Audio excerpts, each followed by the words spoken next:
or its strip of grass. The sign was particularly sinister, with a pair of eyes watching closely for canine misdemeanors. "So welcoming," Thea muttered to her dog. Hepzibah had been given permission to share in the house-sitting, and had come on this preliminary reconnaissance to be approved by Umberto.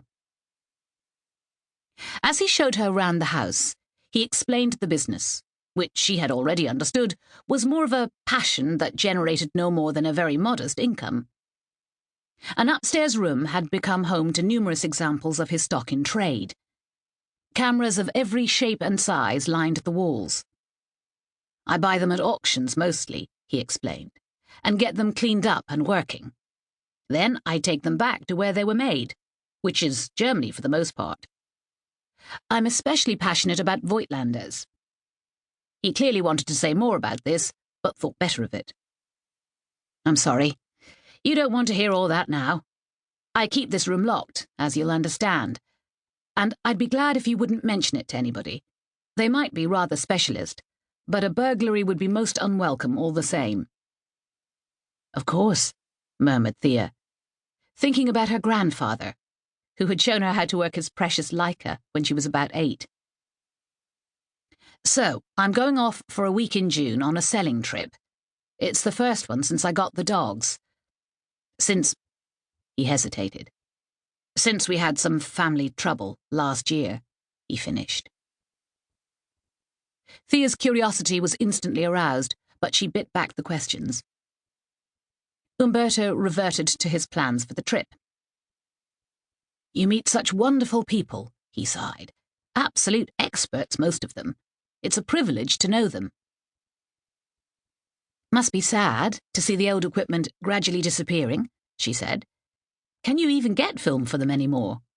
He laughed and told her that there were specialist companies still valiantly producing 35mm film as well as older formats. "Not for much longer, I suppose," he sighed. "I hate progress, don't you?" Thea had no answer to that, and realised that he didn't really expect one. He was happy in his bygone world, which apparently was even now quite lavishly populated with fellow Luddites. "So, come and meet the girls," said Umberto, as if everything else had been a rather insignificant preamble. "I'm sure they'll like you."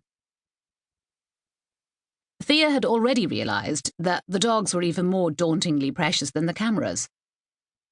Pedigree Salukis, with infeasibly long legs and shining brown coats. "They just need company," the owner told Thea, "and somebody to stand guard over them. Don't ever take them out. They've got all the space they need here."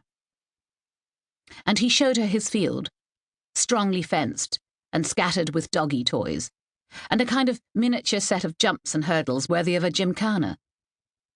Patches of untended long grass added variety, and Thea was excused from having to clean up their excrement. "They mostly go at the far end, so just watch where you tread down there," said Umberto. He recited their names, which she jotted down on the notepad she carried. "They're beautiful," she sighed, in all sincerity. "They are," he agreed, "the loves of my life."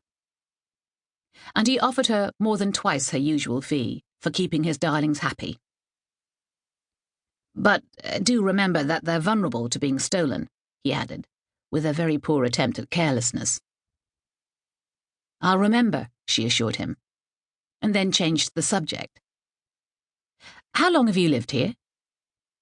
"Oh, that's a complicated thing to explain. My mother has lived here most of her adult life, and had us all here as children. When my father died, she insisted she couldn't be here on her own, so the 4 of us organised a sort of rota to stay with her. None of us has properly managed to leave home, you see," he said with a sigh. "I moved in permanently at the beginning of last year just to save money. I never dreamt that Mama would go and die on me. It came as quite a shock." "It must have done. Was your mother fond of the dogs?" "I didn't have the dogs then. They're not even a year old. I only got them